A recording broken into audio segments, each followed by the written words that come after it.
Hey there, author Lisa Vino here with my top 5 tips on how to build a successful reader group on Facebook. So I have a fan group for my work on Facebook. I call it the Goddess Group because we're all goddesses in there. It's really fun. And these are my top 5 tips after a year of running it and building the group. We're at 800 members now, and I love it. It's my favorite place to be, honestly. So, number one is set the intention for the group. So I have a closed group, meaning people have to ask to join and I screen them. I have an administrator who helps me moderate the group, but she's really a backup for me. And in case my Facebook account gets deleted, I have a backup.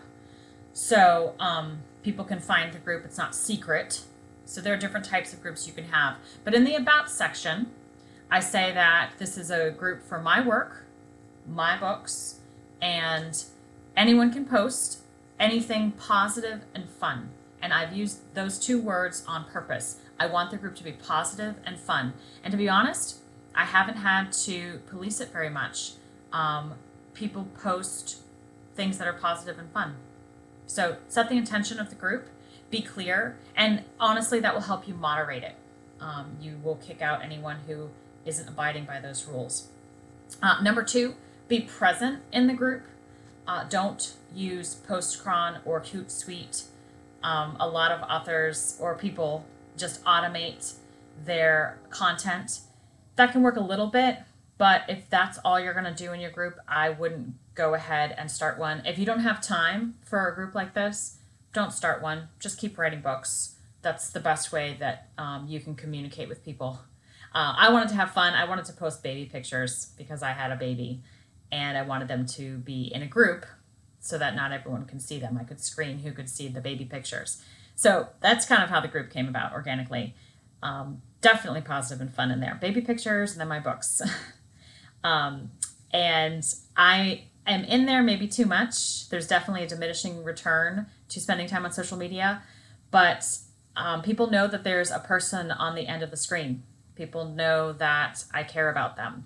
And that actually leads me to tip number 3, which is to love on your fans. If people comment on your posts, like that, like their comment, comment back. People ask questions. If someone fangirls and says, "Oh my God, I love your books," like their comment and say thank you and just, love on them a little. Like, you want posts like that, right? So reward it.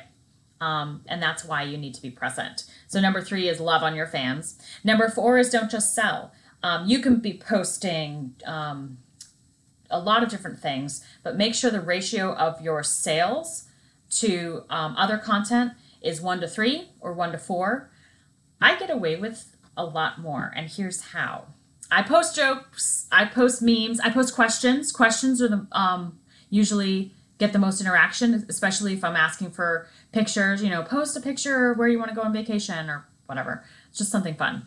And definitely calling for GIFs. Tell me what you're going to do this weekend in a GIF, or GIF, whatever, the video things. People love that. But I also post a lot about my writing because it's a group for my books and for my writing. I set that intention, right? So the way I get away with it is it's not a sales post because there's nothing for them to buy. I am editing the book or writing it, and I like the passage that I wrote and I want to share it. So I go ahead and I post it ahead of time. I call them teasers, and I'm in an authors group who's a #1 New York Times bestselling author, and I follow her group, which has like 10,000 people in it. And she does this a lot. So she'll post about her travels. She'll post sales stuff. This is where you get my books. This is this or that. And she actually, a lot of her posts are sales posts. But then she has teasers ahead of time, before the book, where she'll just tease people for months. And I kind of stole that. So go ahead and try that, because without a buy link, you're just teasing people and it counts as content and not as a sales link. So 4, don't just sell. Don't turn it into a promotion graveyard. If you have other authors posting in your group, make sure you make it very clear what they're allowed to post and not post. maybe limit it to 2 or 3 of your friends, because people are in the group to hear from you and not tons of other people. Um, they have reader groups for that are just general romance reader recommend type groups. Number 5, be the mom. This is my way of saying, don't be afraid to police your group. But I want to be nice. I want people to like me. Maybe I do number 3 a little bit too much. I love on my fans. But if someone's in there posting something negative, if I see a promotion post for any author other than me, kind of easy, I just delete it. That's not allowed in the group. And because I set the intention, I know, honestly, I've given myself permission to police the group. But you're not being mean, you're just being the mom. If someone's in there being negative, you want to protect everyone else in the group from that person. So removing them is a good idea. So I love you. I'm not going to allow you to play in the street or do something negative. That's what I mean by be the mom. So those are my top 5 tips. Set the intention for the group. Be present. Love on your fans. Don't just sell. And don't be afraid to be the mom.